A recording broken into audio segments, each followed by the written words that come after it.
Hello everyone, welcome back to our chapter builder. तो आज हम पढ़ने वाले हैं सिविक्स का first chapter, power sharing. Okay, तो पावर शेयरिंग क्या होती है, पावर को किस बेसिस पे बांटा गया है। ठीक है, तो बेसिकली इस चैप्टर में दो स्टोरी बताया गया है। पहला जो है वो है बेल्जियम के बारे में, दूसरा है वो श्रीलंका के बारे में। इन दोनों कंट्री में इनके पॉपुलेशन को किसी एक बेसिस पे बांटा गया। अब वो बेसिस जब बट गया तब उसमें बहुत सारे सिविल वॉर्स हुए, बहुत सारा उसका परिणाम बुरा हुआ। तो फिर सरकार उसको क्या चेंज की, क्या नया मॉडल लाई, तो वो सब जानेंगे। ठीक है, उससे पहले हम जान लें कि आप फ्यूचर बिल्डर से क्यों पढ़े। फ्यूचर बिल्डर में हम आपको प्रॉपर एक्सप्लेनेशन के साथ वीडियोस देते हैं, उसका सॉल्यूशन भी बताते हैं उससे रिलेटेड, राइट।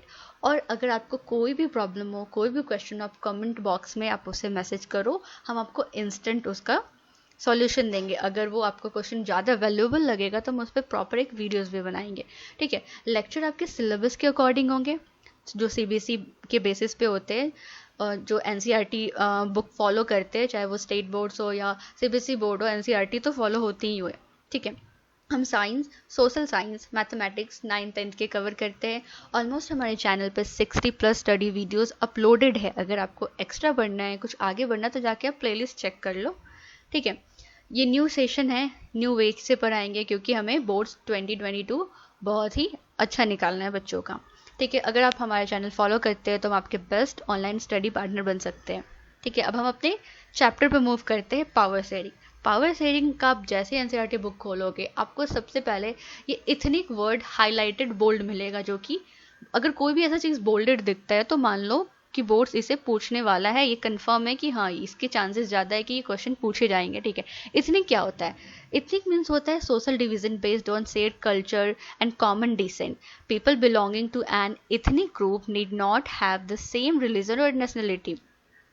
देखो, इथनिक का मतलब ये नहीं होता है कि अगर कोई सेम रिलीजन हो, सेम नेशनलिटी हो, उससे इतने को मतलब नहीं होता। चाहे आप किसी भी रिलीजन को, आप कहीं के भी हो, उससे मतलब नहीं है। उससे मतलब है आप सेम कल्चर जो फॉलो करते हो, सेम ट्रेडिशन जो फॉलो करते हो, सेम लैंग्वेज जो फॉलो करते हो, तो ये एक अलग सा सोशल डिवीज़न हो जाता है। ठीक है, एक नया सा एक समाज बन जाता है जिसमें आप भले आप कहीं से आए हो लेकिन आप सेम लैंग्वेज बोल रहे हो, सेम कल्चर फॉलो कर रहे हो, सेम ट्रेडिशन फॉलो करते हैं, तो उसे हम कहते हैं इथनिक ग्रुप। ठीक है, समझ आ गई इथनिक क्या होती है। अब हम जानेंगे कि बेल्जियम में इथनिक कॉम्पोजिशन कैसी थी। पहले हम उसकी जोग्राफिकल एरिया की बात करें तो इसका जो एरिया है वो हरियाणा के बराबर है या हरियाणा से ज़्यादा। इसकी पॉपुलेशन भी ओवर 1 करोड़ है। ठीक है, जैसे कि सब हर कंट्री कुछ कुछ बॉर्डर शेयर करती है, वैसे ही जो बेल्जियम है ये भी 4 कंट्री से अपना बॉर्डर शेयर करती है। पहला जो है वो फ्रांस, फिर नीदरलैंड, जर्मनी एंड लग्जमबर्ग। तो ये इंपॉर्टेंट क्वेश्चन है, हमारे टाइम पे भी ऐसे क्वेश्चन पूछे जाते थे 1 मार्कर में, और अभी भी पूछे जा सकते हैं। ठीक है, तो इसे आप नोट डाउन कर लें। अगर आप इस फिगर को देखना, इस फिगर में जो है, जो 59% कंट्री की जो पॉपुलेशन है वो फ्लेमिश रीजन में रहती है। कौन सी रीजन में रहती है? फ्लेमिश रीजन में रहती है, और डच लैंग्वेज बोलती है। कौन सी लैंग्वेज? डच लैंग्वेज बोलती है, राइट। 59% हमारी डच लैंग्वेज बोलती है। जो रेस्ट 40% जो पॉपुलेशन है, 40% पीपल जो होते हैं, वो एक तो वॉलोनिया रीजन में रहते हैं और बोलते हैं फ्रेंच लैंग्वेज बोलते हैं। इसे माइंड करें क्योंकि लैंग्वेज की बेसिस पे ही बेल्जियम का डिवीज़न है। पहला लैंग्वेज डच लैंग्वेज है जो सबसे ज़्यादा बोली जाती है, 59%। सेकेंड आता है फ्रेंच लैंग्वेज जो 40% पॉपुलेशन बोलती है, और जो थर्ड वन है वो जर्मन लैंग्वेज बहुत ही कम बोली जाती है। अप्रॉक्स 1% पीपल ही बेल्जियन के जर्मन बोलते हैं। कंफर्म हो गया, 3 लैंग्वेज है यहाँ के।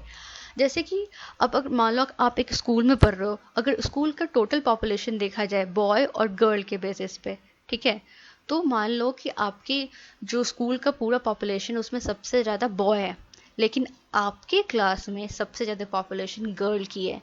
तो सेम यहाँ पे सिनारियो है कि अगर आप बेल्जियम की होल कंट्री को देखोगे, पूरे कंट्री को देखोगे, तो डच वाले लोग सबसे ज़्यादा है, मतलब डच ज़्यादा बोली जाती है, फ्रेंच कम बोली जाती है। लेकिन बेल्जियम की जो कैपिटल है ब्रुसेल्स, वहाँ पे 80% पॉपुलेशन जो है वो फ्रेंच बोलती है, एकदम उल्टा।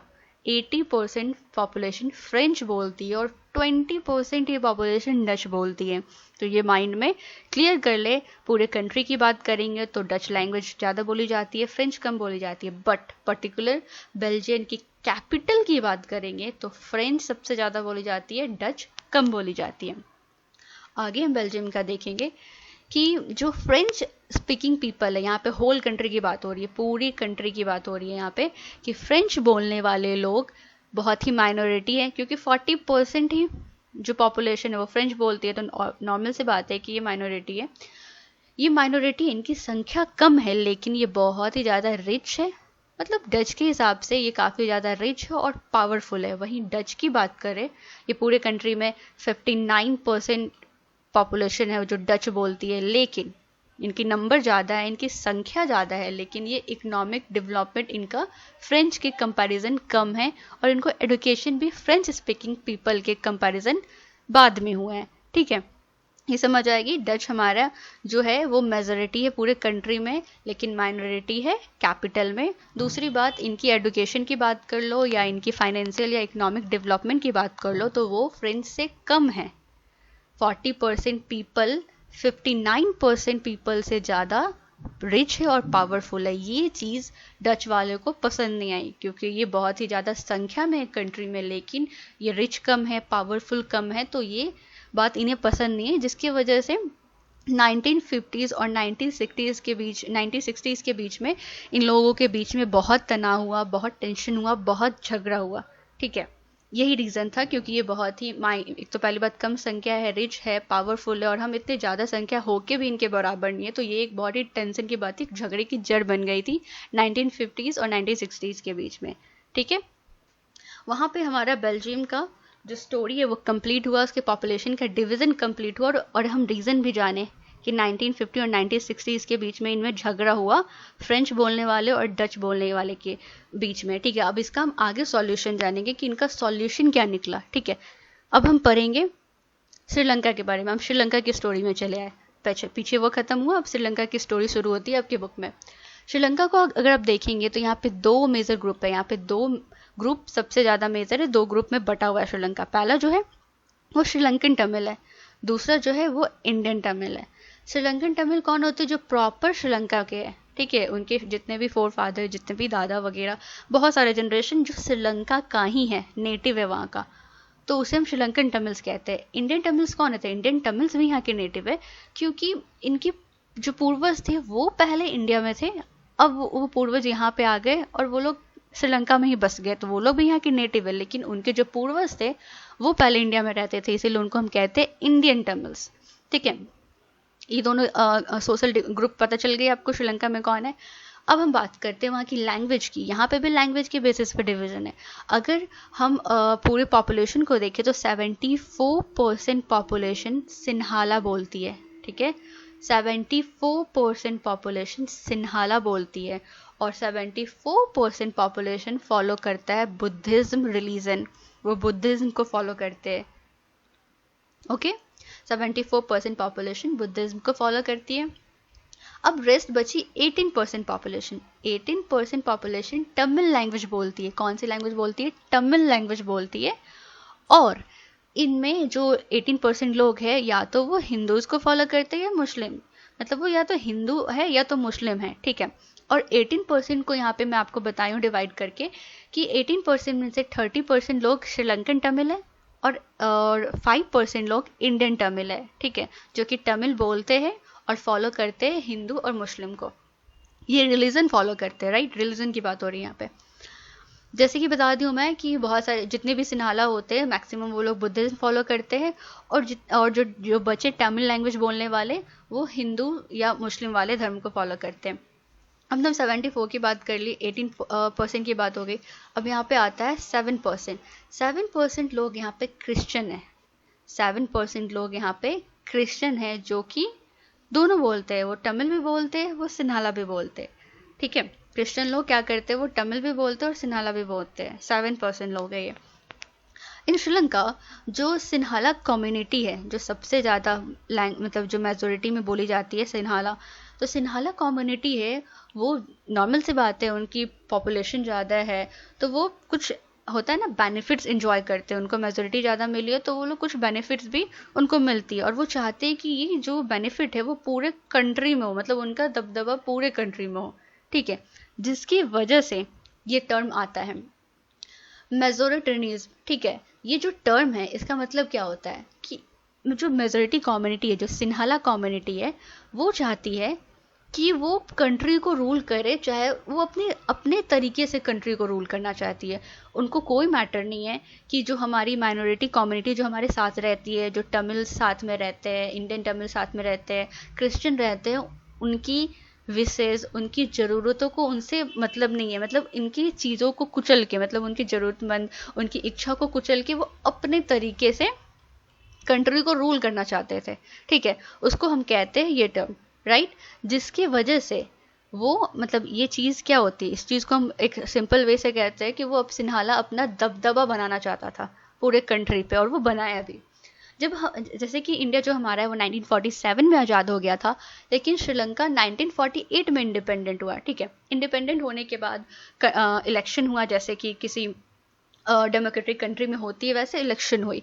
इलेक्शन होने के बाद जो गवर्नमेंट थी वो बहुत सारी चीज़ें मतलब बहुत सारी ऐसी सीरीज लाया जो कि सिन्हाला को सुप्रीमेसी करता था, मतलब सिन्हाला को ऊपर रखता था, हर जगह से सिन्हाला का दबदबा दिखाता था।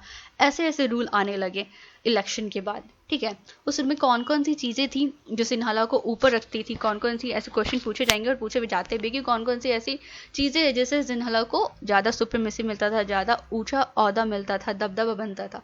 तो पहला जो रूल था उसमें कि 1956 में एक एक्ट पास हुआ जिसमें लिखा था कि सिन्हाला को हम ऑफिशियल लैंग्वेज मान लिए, मतलब सिन्हाला श्रीलंका में एक ऑफिशियल लैंग्वेज है, इसके अलावा कोई लैंग्वेज की तवज्जो नहीं मिलेगी। चाहे वो तमिल, मतलब तमिल भी थी ना, सिन्हाला भी था, तमिल भी था, लेकिन सिन्हाला तमिल को वैल्यू नहीं मिली, सिन्हाला को बोल दिया गया कि सिन्हाला ही ऑफिशियल लैंग्वेज है। इसका मतलब ये हुआ कि यूनिवर्सिटी में, गवर्नमेंट जॉब में, कहीं पे भी सिन्हाला को लीगल, एक होता है ना लीगल डॉक्यूमेंट, आपका मतलब जो सिन्हाला है वो आपका लीगली हो गया, हर जगह सिन्हाला लैंग्वेज आनी ही आनी चाहिए, आपकी हर चीज़ सिन्हाला लैंग्वेज में होगी, जो कि एक होता है ना एक झटका सा है तमिल बोलने वाले लोगों के लिए, क्योंकि वो भी तो रहते हैं लेकिन उन्हें उतनी नहीं मिल रही जितनी इन्हें मिल रही है, क्योंकि इनकी मेजोरिटी ज़्यादा है। ये तो गलत बात है ना। उसके बाद ये थर्ड वाला तो और अचंभित वाली थी कि उनमें एक नया रूल आया कि वो बुद्धिज़्म को प्रमोट करेंगे, उसको प्रोटेक्ट करेंगे, मतलब बुद्धिज़्म फॉलो करना और मतलब इसका सेफ्टी करना ये ज़्यादा इंपॉर्टेंट हो गया सरकार के लिए। जबकि वहाँ पे हिंदू भी रहते थे, तमिल ये क्रिश्चियन भी रहते थे, लेकिन इन्हें तवज्जो नहीं मिल के बुद्धिज़्म को तवज्जो मिलने लगा, जिसकी वजह से बहुत सारी प्रॉब्लम आई। इसका रिजल्ट ये हुआ कि बहुत सारी जो पार्टीज़ थी वहाँ पे जो श्रीलंका में रहती थी वो डिमांड करने लगी कि मुझे तमिल स्टेट खुद का चाहिए। वो बोले कि ठीक है, आप अगर आप ऐसा करते हो कि बुद्धिज्म प्रोटेक्ट कर रहे हो, आप सिन्हाला को एक होता है ना ऑफिशियल लैंग्वेज मान रहे हो तो ठीक है, लेकिन उसके जगह अगर आप ये कर रहे हो तो मुझे ईस्टर्न या नॉर्थन पार्ट में, मतलब कंट्री के ईस्टर्न या नॉर्थन पार्ट में मेरे को तमिल स्टेट दे दो, जिसमें हम मतलब होता है ना अपना रिलीजन जो है वो फॉलो कर पाएंगे, हमें इक्वल अपॉर्चुनिटी मिलेगी ऐसे। क्योंकि अगर आप इतना तवज्जो दोगे, हमें तवज्जो नहीं दे रहे हो, तो मेरे को कंट्री का एक पार्ट दे दो जिसमें हम अपना रिलीजन फॉलो करेंगे, अपॉर्चुनिटी इक्वल रखेंगे सारे फील्ड में। लेकिन सरकार ये नहीं मानी, सरकार सिन्हाला को ही तवज्जो देने लगी, जिसकी वजह से सिविल वॉर छिड़ गया कंट्री में। सिविल वॉर क्या होती है, एक कंट्री अगर दूसरे कंट्री से लड़ रहा है तो उसे सिविल वॉर नहीं कहते। सिविल वॉर होता है कि एक कंट्री के अंदर ही जो लड़ाई होती है किसी कम्युनिटी के बीच में, उसे हम कहते हैं सिविल वॉर। तो सरकार उनकी बात नहीं मानी, जिसकी वजह से सिविल वॉर छिड़ गया। सिविल वॉर छिड़ा तो जिसमें थाउजेंड्स ऑफ पीपल मारे गए, बहुत सारे पीपल देश छोड़ के चले गए या उन्हें भगा दिया गया, ठीक है। बहुत चीज़ों का लॉस हुआ, सोशल हो, कल्चर हो, इकोनॉमिक लाइफ हो, कंट्री बहुत ही ज़्यादा तबाह हो गई थी। मतलब जैसे जानते हैं कि अगर वॉर छिड़ता तो एक दूसरे का घर जला देना, दुकान जलाना, तो बहुत ज़्यादा लॉस हुआ, ठीक है। और ये जो सिविल वॉर हुआ लास्ट में इंड हुआ 2009 में, 2009 में जाके ये इंड हुआ सिविल वॉर। बहुत ही ज़्यादा लॉस हो चुका था अब तक, ठीक है। तो ये जान गए हम श्रीलंका के बारे में। श्रीलंका का मतलब वहाँ पे लैंग्वेज किस किस बेसिस पर डिवाइडेड है, ये जो टर्म आया था हमारा कि ये क्या होता है, ये भी जान गए हम। उसके बाद हम जान गए कि सिन्हाला की सुप्रीमेसी किस किस बेसिस पे सरकार दी थी, क्या क्या नियम लाई थी, और नियम लाने के बाद जो हमारे बाकी जो माइनॉरिटी कम्युनिटीज़ थे, उनके डिमांड क्या आया कि हाँ मेरे को ये दे दो, ये कर दो, ये सरकार नहीं मानी, उसके बाद सिविल वॉर छिड़ गई, बहुत सारे लॉस हुआ। ये थी श्रीलंका की पूरी कहानी जो कि एनसीईआरटी में मेंशन है।